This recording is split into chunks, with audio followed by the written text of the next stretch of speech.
Liberty Tamil நேயர்களுக்கு வணக்கம். இன்றைய நேர்காணலில் நாம் சந்திக்க இருப்பவர் திராவிட முன்னேற்ற கழகத்தின் செய்தி தொடர்பு துணைத் தலைவர் ஆண்டாள் பிரியதர்ஷினி அவர்கள். வணக்கம் அம்மா. வணக்கம். டெல்லியில் முதல்வர் அந்த நிதி ஆயோக் கூட்டத்தில் பங்கேற்கிறதுக்காக இன்றைக்கு டெல்லியில் இருக்கிறாரு முதல்வர் அவர்கள். ஏற்கனவே கடந்த முறை பங்கேற்கலை, அதற்கு ஆந்திராவுக்கு பீகாருக்குலாம் அதிக நிதி கொடுத்தாங்க, அதனால தமிழகம் உள்ளிட்ட சில மாநிலங்கள் பங்கேற்கலை. இந்த முறை பங்கேற்க போயிருக்கிறாரு. அது குறித்து பல்வேறு விமர்சனங்கள் வைக்கிறாங்க எதிர்க்கட்சிகள். இந்த டெல்லியில் முதல்வர் இந்த நிதி ஆயோக் கூட்டம், இந்த விமர்சனம், இதெல்லாம் நீங்க எப்படி பாக்குறீங்க? கடந்த 2 நாட்களாக நம்முடைய எதிர்கட்சியினர் திரும்ப திரும்ப இதையே தான் கேட்டுட்டு இருக்காங்க. எதுக்கு முதலமைச்சர் டெல்லிக்கு போகணும், எதுக்கு முதலமைச்சர் டெல்லிக்கு போகணும், கடந்த ஆண்டு போகலையே அப்படின்ட்டு. கடந்த ஆண்டு போகவில்லை என்பதனால் இந்த ஆண்டு போகாமல் இருக்க வேண்டும் என்பது எந்த விதத்தில் நியாயம்? முதல்ல அது ஒரு கேள்வி. அப்புறம் எடப்பாடி அவர்கள் முதல்வராக இருந்தபோது 3 ஆண்டுகள் தொடர்ந்து போயிருக்கார். ஆனா அதனால தமிழ்நாட்டுக்கு என்ன நலன் விளைந்தது அப்படின்னு கூட்டி கழிச்சு பார்த்தா எதுவுமே கிடைக்கல அப்படிங்கிறது நமக்கு நல்லா தெரியும். அப்புறம் 2 வருஷம் கொரோனா காரணம், அதனால் நேரடியாக இந்த கூட்டம் நடக்கவில்லை. அப்புறம் ஓராண்டு அதற்கு முன்பாக வெளியிடப்பட்ட அந்த நிதி அறிக்கையில் தமிழ்நாட்டுக்கான நிதி எதுவுமே கொடுக்கப்படவில்லை என்பதனால் நம்மளுடைய போராட்டத்தை, நம்மளுடைய மறுப்பை நம்முடைய முதல்வர் தான் பங்கேற்காததன் மூலமாக தெரிவித்தார். அப்புறம் ஓராண்டு எதிர்கட்சிகள் எல்லாமே வெளிநடப்பு செய்தன. மம்தா பானர்ஜி முதற்கொண்டு எல்லோரும் வெளிநடப்பு செய்தார்கள். அவர் பேசும்போது அந்த மைக் எல்லாம் ஆஃப் பண்ணி ஒரு பெரிய டிராமா பண்ணாங்க அப்படிங்கிறது நல்லா தெரியும். அப்புறம் ஒரு முறை நம்முடைய முதல்வர் அவர்கள் ஜப்பான் பயணம், வெளிநாட்டு பயணம், அரசு பயணமாக சென்றிருந்தார், அதனால் பங்கேற்கவில்லை. அப்புறம் நம்முடைய கலைஞர் அவர்களின் 100ஆண்டு விழா கொண்டாட்டத்தில் இருந்ததனால் பங்கேற்க முடியவில்லை என்பதெல்லாம் நியாயமான காரணங்கள். இது எதுக்கோ ஸ்கூல் வராத குழந்தைய எதுக்கு வரல அப்படின்னு பெஞ்ச் மேல ஏறி நில்லு, நேத்து வரல இல்ல இன்னைக்கே வந்த அப்படின்னு கேட்கிற மாதிரி இருக்கு. இவங்க கேட்கிற கேள்விகள்லாம் கொஞ்சம் கூட நியாயமாகவும் இல்லை, கொஞ்சம் கூட தர்க்க ரீதியாக சரியாகவும் இல்லை. சரி, இந்த ஆண்டு நம்முடைய முதல்வர் செல்கிறார் என்றால் இந்தியாவிலேயே முதன்மையான மாநிலமாக நம்முடைய தமிழ்நாட்டை உருவாக்கி இருக்கிறார் 4 ஆண்டு காலத்திற்குள்.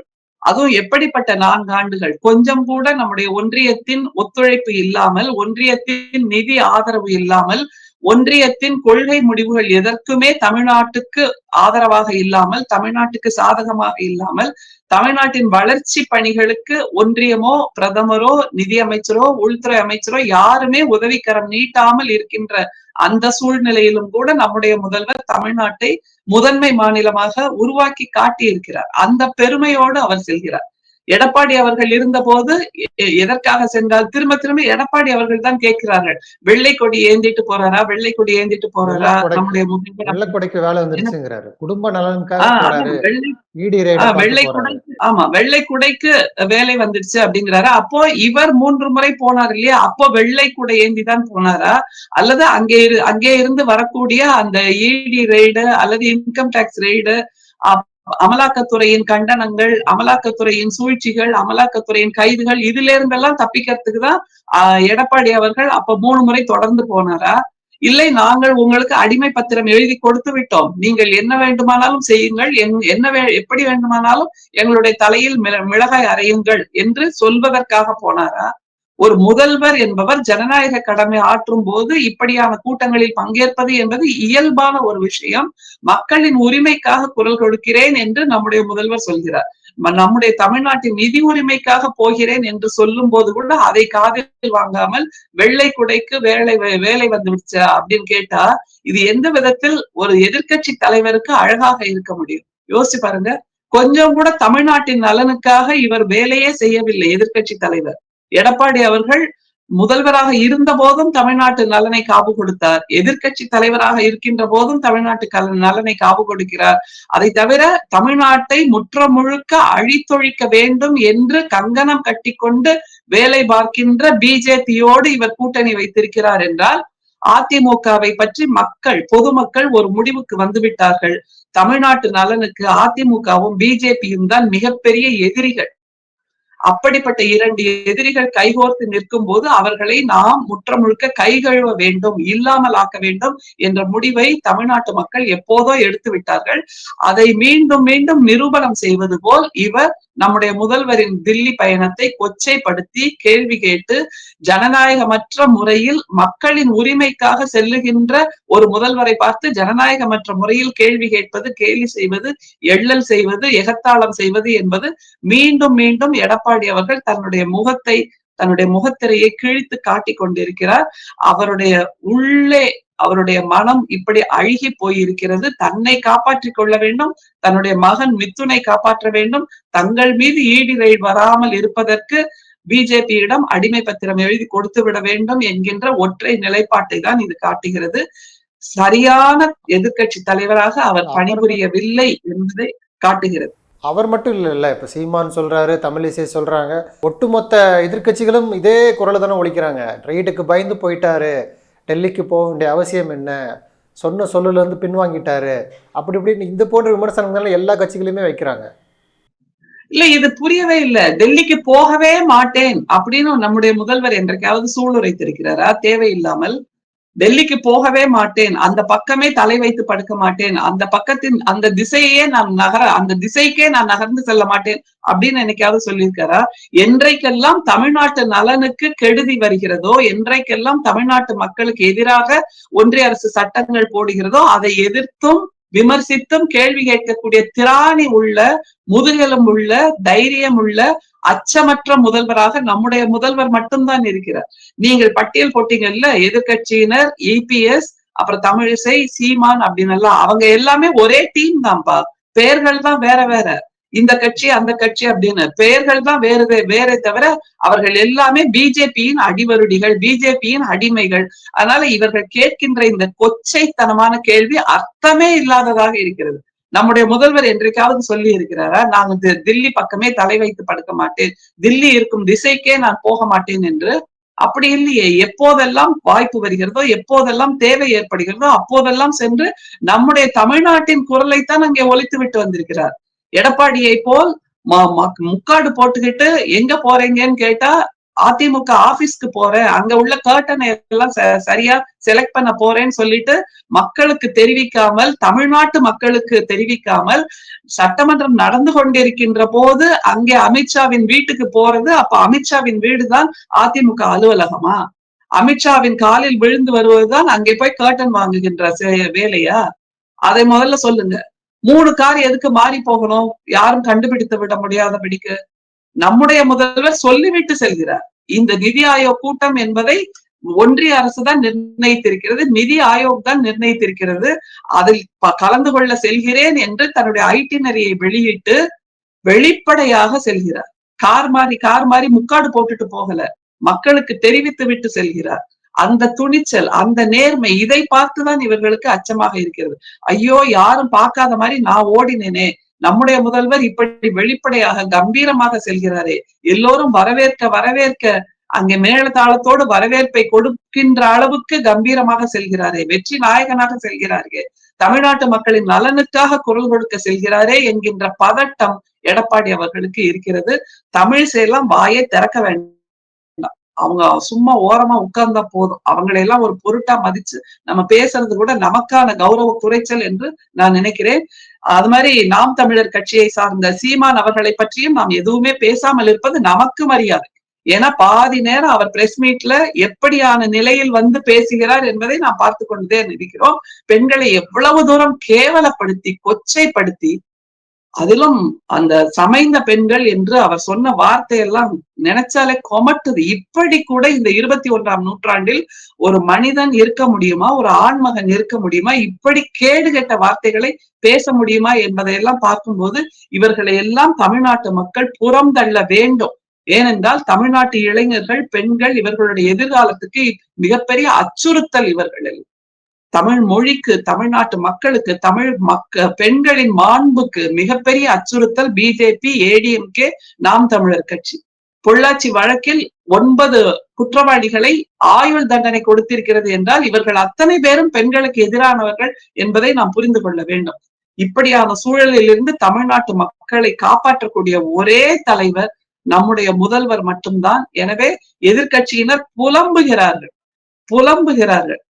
நம்முடைய முதல்வர் அங்கே சென்று விட்டாரே, கம்பீரமாக சென்று விட்டாரே. இப்போ இந்திய ஊடகங்கள் அனைத்தும் எதிர்நோக்கி காத்து கொண்டிருக்கின்றன நாளைக்கு அந்த கூட்டத்தில் என்ன நடக்கும் என்பதை. அதுவும் ஒரு கேள்வி இருக்குது. அதாவது கடந்த முறையே மம்தா பானர்ஜி ஏன் கலந்துக்கிட்டாங்கன்னு பல்வேறு விமர்சனங்கள் வந்துச்சு.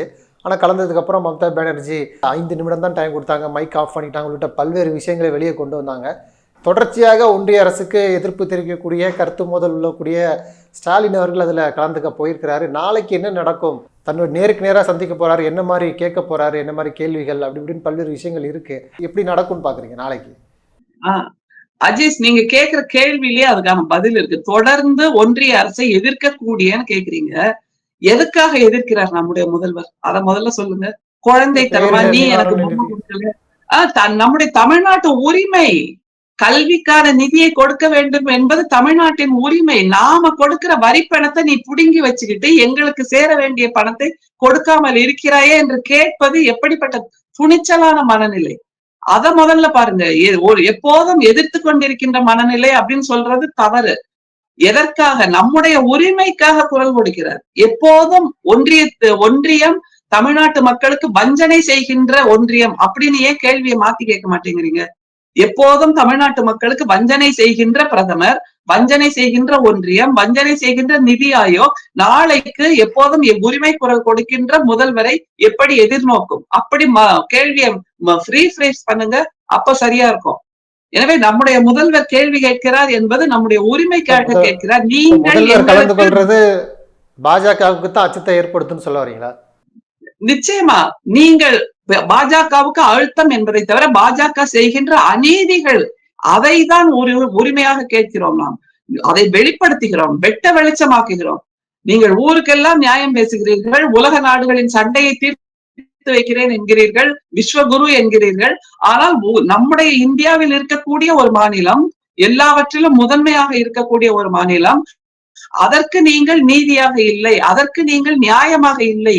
எங்களுக்கு வரவேண்டிய நிதியை நீங்கள் கொடுப்பதில்லை.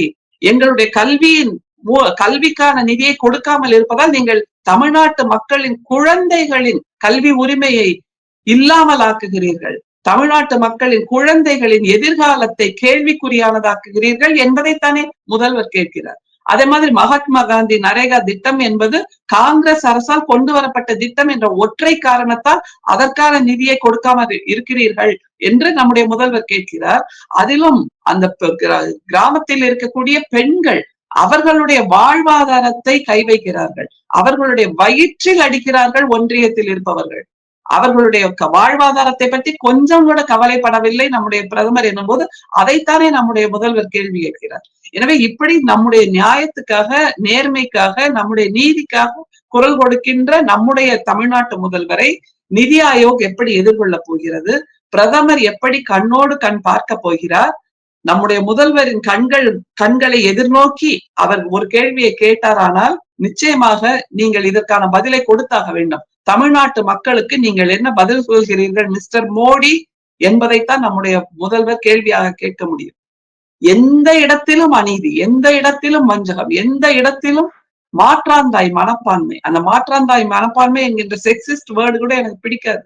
ஆனால் ஒரு கண்ணில் வெண்ணெய், ஒரு கண்ணில் சுண்ணாம்பு என்பதாக ஒரு பிரதமர் நடந்து கொள்ள முடியும் என்பதை இந்நாளைக்கு நம்முடைய முதல்வர் நிரூபித்து காட்டுவார். நிச்சயமாக நம்முடைய பிரதமரின் முகமூடியை கிழித்தெறிவார் என்பதில் எந்த விதமான ஐயமும் இருக்க தேவையில்லை. ஒருபுறம் இந்த சென்னை உயர்நீதிமன்றம் துணைவேந்தர்கள் நியமனத்துல இடைக்கால தடை, அரசுக்கு அந்த துணைவேந்தர்கள் நியமிக்கிறதுல அந்த இடைக்கால தடை கொடுத்திருக்கிறாங்க.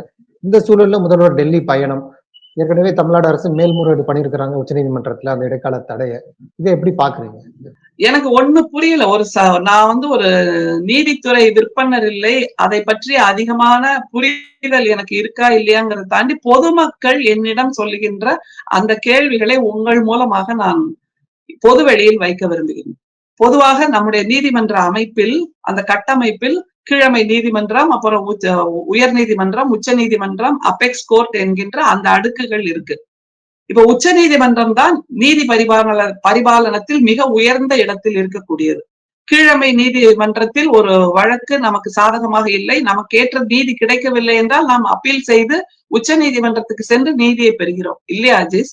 அந்த மாதிரி நேரத்துல உச்ச நீதிமன்ற சொல்லுகின்ற தீர்ப்பு, அது சொல்லுகின்ற சட்டம் தான் மிக உயர்வானது என்றால், இங்கே இருக்கக்கூடிய உயர்நீதிமன்ற நீதிபதிகள் அதை மறுத்து ஒரு சட்டத்தை சொல்ல முடியும், ஒரு நீதியை கொடுக்க முடியும், ஒரு டைரக்ஷனை கொடுக்க முடியும் என்றால் இது எப்படி நியாயமாக இருக்க முடியும் என்று பொதுமக்கள் கேட்கிறார்கள். அதுதான் சிம்பிளான கேள்வி. பொதுமக்களுக்கு ரொம்ப வெளிப்படையாக எளிமையான வார்த்தைகள்ல மக்கள் பதில் சொல்ல வேண்டும். இது எப்படி நியாயமாக இருக்க முடியும்? அப்போ உச்ச நீதிமன்றம் ஒரு தீர்ப்பை கொடுத்தால் கூட இனிமேல் அதை ரிவோக் செய்ய முடியுமா? இல்லாமல் ஆக்க முடியுமா? கீழே இருக்கக்கூடிய நீதிபதிகள், கீழமை நீதிபதிகள், உயர் நீதிமன்ற நீதிபதிகள் அந்த உச்ச நீதிமன்ற சட்டத்தை கூட இல்லாமல் ஆக்க முடியுமா? அப்படின்னா அந்த பாபரி மஸ்ஜித் இடிப்பு வழக்கில் ஒரு கையெழுத்தே இல்லாமல் ஒரு நீதியை கொடுத்தாங்கல்ல, 5 நீதிபதிகள் கொண்ட ஒரு நீதிபதி கூட்டம், குழு, அது கூட இல்லாமல் ஆயிடுமா இனிமே? அதை கூட மறுத்து ஒரு நீதியை கொடுக்க முடியுமா மாநிலங்களில் இருக்கக்கூடிய நீதிபதிகள்? இது ஒரு கேள்வி இருக்கா இல்லையா? அப்போ உச்ச நீதிமன்றத்தில் எந்த தீர்ப்பு கொடுத்தாலும் இனிமேல் அது மறுபரிசீலனைக்கு உட்பட்டது. மாநிலத்தின் நீதிமன்றங்களால் மறுபரிசீலனை செய்ய முடியும், கீழமை நீதிமன்றங்களால் அது மாற்றி எழுதக்கூட முடியும், திருத்தி எழுதிய தீர்ப்புகளாக உருவாக முடியும் என்பது சரியா அப்படிங்கறதா எங்களுக்கான கேள்வி. அதை தவிர அப்படி ஒரு அவசரம் பாருங்களேன். அதிலும் அந்த ஜாதிய ரீதியாக, மத ரீதியாக தங்களை வெளிப்படுத்தி கொண்டு 2 பேர் ஒரு டைரக்ஷனை கொடுக்கிறார்கள் என்றால், இது கோடைக்கால நீதிமன்றம். அங்க இவ்வளவு அவசரமா நீதியை கொடுக்க வேண்டிய அல்லது ஒரு டைரக்ஷனை கொடுக்க வேண்டிய, ஒரு தடை சட்டத்தை கொடுக்க வேண்டிய அவசரம் இப்ப இல்லவே இல்லை. அந்த மாதிரி ஒரு அவசரமாக கொடுக்கிறார் என்றால் இதைத்தான் தந்தை பெரியார் சொன்னார். நாம படிச்சு முடிச்சு வழக்கறிஞராகி நீதிமன்றத்துக்கு போறதுக்குள்ள அவள் எல்லாரும் சேர்ந்து நீதிமன்றத்தையே விலைக்கு வாங்கிடுவாங்க அப்படின்ட்டு. கூடுதலா இன்னொன்னு சொன்னாரு, என்ன தெரியுமா? இந்த மாதிரியாக பார்ப்பனர்கள்னு சொல்லியே சொல்றாரு நம்முடைய பெரியார். பார்ப்பான் நீதிபதியாய் ஆட்சியாளராய் இருக்கும் நாடு கடும் புலி வாழும் காடே ஆகும், ஆதலால் நாங்கள் புலி வேட்டை ஆடுகிறோம் அப்படின்னு சொன்னார். அப்படியான புலி வேட்டையை தான் நம்முடைய தமிழ்நாடு அரசு செய்து கொண்டிருக்கிறது. எங்கே எல்லாம் எளியவர்கள் மீது இவர்கள் பாய்ந்து கொண்டிருக்கிறார்களோ அங்கே எல்லாம் புலி வேட்டையை நம்முடைய தமிழ்நாடு அரசு செய்து கொண்டிருக்கிறது. அதனாலதான் நீங்க முதல்ல கேட்டீங்கல்ல நிதி ஆயோக் பத்தி, அப்போ புலி வேட்டை ஆடிக்கொண்டிருக்கிறது ஒன்றிய அரசு. நம்முடைய தமிழ்நாட்டு மக்களை காக்கின்ற ஒரு மேய்ப்பராக நம்முடைய முதல்வர் இருக்கிறார். நாளைக்கு என்ன நடக்கும் நிதி ஆயோக் கூட்டத்தில்? புலிகள் அந்த பக்கம் இருக்கும், மக்களை காக்கின்ற மேய்ப்பராக நம்முடைய முதல்வர் இந்த பக்கம் இருக்கிறார். அதே போன்ற சூழல் தான் இன்றைக்கு நம்முடைய நீதிமன்றங்களிலும் வந்து சேர்ந்திருக்கிறது. யோசிச்சு பாருங்க, எத்தனை மாணவர்கள் இந்த துணை வேந்தர்கள் நியமிக்கப்படாததால் எத்தனை மாணவர்களின் எதிர்காலம் கேள்விக்குறியாகி இருக்கிறது. தமிழ்நாட்டு பெற்றோர்கள் தங்களுடைய சொத்தை விற்று தன்னுடைய மகன்களையோ படிக்க வைக்கிறார்கள். அவர்களுக்கு உரிய காலத்தில் கிடைக்க வேண்டிய அந்த பட்டங்கள் கிடைக்காமல் ப்ரொவிஷனல் சர்டிபிகேட்டை வச்சுக்கிட்டு வேலைக்கும் போக முடியாம எத்தனை இளைஞர்கள் தடுமாறி நிற்கிறார்கள். அதை தவிர அந்த அண்ணா பல்கலைக்கழக மாணவிக்கு நேர்ந்த கொடுமையை பற்றி வாய்கிழிய பேசினார்கள் அல்லவா வலதுசாரியினர், பிஜேபி காரங்க, அதிமுக காரங்க எல்லாருமா. அங்கே ஏன் அந்த கொடுமை நடந்தது என்றால் அங்கே துணைவேந்தர் நியமனம் செய்யப்படவில்லை. அதற்கு எது காரணம் என்றால் நம்முடைய ஆளுநர் காரணம். அவர் செய்த தாமதம், அவர் செய்த சூழ்ச்சி, அவர் செய்கின்ற அரசியல், இதெல்லாம் காரணம். சரி, இத நீங்க இப்படி பாருங்களேன். குஜராத்ல கூட இப்போது பிரதமராக இருக்கக்கூடிய மோடி அவர்கள் முதல்வராக இருந்த போது கூட குஜராத்தில் முதல்வர் தான் வேந்தர் என்பதாக ஒரு சட்டம் உருவாகி இந்த முதல்வராக இருந்த மோடி தான் அங்கே வேந்தராக இருந்திருக்கிறார் என்றால் அதே சட்டத்தை தமிழ்நாட்டில் கொண்டு வருவதில் என்ன கஷ்டம் இருந்து விட போகிறது? அதை தவிர இன்னொரு கேள்வியும் இருக்கு எனக்கு. என்னன்னா, எப்போதுமே RN ரவி அவர்கள் சொல்வார்கள் இல்ல, வெஸ்டர்ன் கலாச்சாரம், வெஸ்டர்ன் கல்ச்சர் நம்முடைய தேசத்துக்கு தேவை இல்லாதது, நம்முடையது மேற்கத்திய கலாச்சாரத்திலிருந்து மாறுபட்டு வேத கலாச்சாரம் அப்படின்னு. அப்படின்னா இந்த ஆளுநர் பொறுப்பு என்பது ஆங்கிலேயர்கள் காலத்தில் உருவாக்கப்பட்டது. அங்கே இருக்கக்கூடிய ஆட்சி செய்த அரசிக்கும் இந்தியாவில் இருக்கக்கூடிய ஆட்சியாளர்களுக்குமான ஒரு இணைப்பு பாலமாக இருந்தவர்கள் தான் ஆளுநர்கள், கவர்னர்கள். ஆங்கிலேயர்கள் போயாச்சு, ஆங்கிலேயர் ஆட்சி முறையும் போயாச்சு. மக்களாட்சி நடந்து கொண்டிருக்கின்ற இந்த நேரத்தில் அந்த ஆளுநர் பொறுப்பு என்கின்றது தேவையில்லாத ஒரு சுமை என்பதை ஏன் அவர்கள் ஒத்துக்கொள்ள மாட்டேன் என்கிறார்கள்? எதற்கெடுத்தாலும் வெஸ்டர்ன் கல்ச்சர் தேவையில்லை என்று சொல்லுகின்ற RN ரவி கூட மேற்கத்திய கலாச்சாரத்தால் உருவாக்கப்பட்ட இந்த ஆளுநர் பொறுப்பை வைத்துக் கொண்டுதானே இத்தனை சூழ்ச்சிகளை, இத்தனை ஆட்டங்களை ஆடிக்கொண்டிருக்கிறார். அதற்கு இந்த RSS சங் பரிவார் வலதுசாரியினர் ஒத்து ஊதி கொண்டிருக்கிறார்கள். இத்தனை அவசரமாக ஒரு சட்டம் வானம் இடிந்து விழுந்து விடுமா என்று ஒரு கேள்வி கேட்கப்பட்டிருக்கிறது. அதை தவிர அவர்கள் அந்த வேர்டிக்ட் டைரக்ஷனை கொடுத்த போது மைக்கை ஆஃப் செய்திருக்கிறார்கள். நம்முடைய வில்சன் அவர்கள் கேட்டிருக்கிறார், என்ன தீர்ப்பு கொடுத்தீர்கள்னு. அது அப்லோட் ஆகும் போது பாத்துக்கோங்க என்றால் அவர்களுடைய குற்றமுள்ள நெஞ்சு குறுகி இருக்கிறதா இல்லையா? நாங்க சொன்னதை கூட திருப்பி சொல்ல முடியாத அளவுக்கு ஒரு குற்றமுள்ள ஒரு தீர்ப்பை கொடுத்திருக்கிறார்கள் என்பதைத்தான் புரிந்து கொள்ள முடிகிறது. அதை தவிர சட்டவியல் வல்லுநர்கள் எல்லாரும் சொல்றாங்க, இது எப்படி சென்னை கோர்ட்ல நம்பர் ஆச்சு? அந்த ரெஜிஸ்ட்ரார் என்ன பண்ணிட்டு இருந்தாரு? ரெஜிஸ்ட்ரார் அப்ப சார்புள்ளவராக இருக்கிறாரா? ஜூரிஸ்டிக்ஷன் மாறி இருக்கு.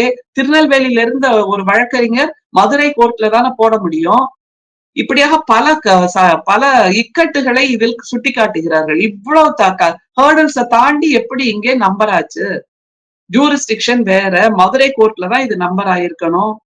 அப்புறம் அவசர வழக்காக விசாரிக்க வேண்டிய அளவுக்கு இதில் எந்த அவசரமும் இல்லை. ஏற்கனவே தாமதமான துணைவேந்தர் நியமனம், இப்ப கூடுதலா ஒரு மாசம் தாமதம் ஆயிடுச்சுன்னா என்ன வானமா இடிஞ்சு விழுந்துற போகுது அப்படின்னு கேட்டாச்சு. அதை தவிர இந்த வழக்கை பற்றிய ஒரு மேல்முறையீட்டை நாம் சுப்ரீம் கோர்ட்ல கொடுத்திருக்கோம். சோ ஒரு நாள் காத்திருங்கள் என்று நம்முடைய வில்சன் அவர்கள் சொல்லி இருக்கிறார். நீங்க வாதாடாட்டா கூட பரவாயில்ல, நாங்க எங்க ஜட்மெண்ட்டை சொல்லிடுவோம் அப்படின்னா இது ப்ரீ டிட்டர்மின்ட் ஜட்மெண்ட் தானே. விசாரணை குழுக்கள் இருந்தாலும் கூட, பல விசாரணை வழக்கறிஞர்கள் நீதிபதிகள் இருந்தாலும் கூட அவர்களையெல்லாம் விட்டுட்டு இந்த 2 பேர் வருகின்ற வரைக்கும் ஏன் காத்திருந்தார்கள் என்று பலவிதமான கேள்விகளை இன்றைக்கு பொதுமக்கள் கேட்டுக்கொண்டிருக்கிறார்கள். ஆனால் இது எதற்குமே பிஜேபிக்காரர்கள் பதில் சொல்ல மாட்டார்கள். ஏனென்றால் எப்போதுமே இந்த மாதிரி சூழ்ச்சி செய்வதுதான் அவர்களுடைய இயல்பு. காலம் காலமாக சூழ்ச்சியை அல்லது தாயக்கட்டை உருட்டிய சகுனியை போல் தாயக்கட்டை உருட்டி இந்தியாவையே காலி செய்வதுதான் இவர்களுடைய ஒற்றை நோக்கம். அதைத்தான் இப்போது செய்து கொண்டிருக்கிறார்கள். அதற்கு சமயம், மதம், ஜாதி, வர்ணம், மனு இப்படி எல்லாவற்றையும் துணைக்கு எடுத்துக் கொள்கிறார்கள். கடவுளை கூட இவர்கள் பகடைக்காயாக உருட்டி விளையாடி கொண்டிருக்கிறார்கள் என்பதைத்தான் இந்த வழக்கும் காட்டுகிறது. நன்றிங்கம்மா. நிறைய நல்ல பயனுள்ள அனுபவம் வாய்ந்த தகவல்களை நேயர்களுக்கு சொல்லியிருக்கீங்க. உங்களுடைய நேரத்துக்கு மிக்க நன்றி. நன்றி.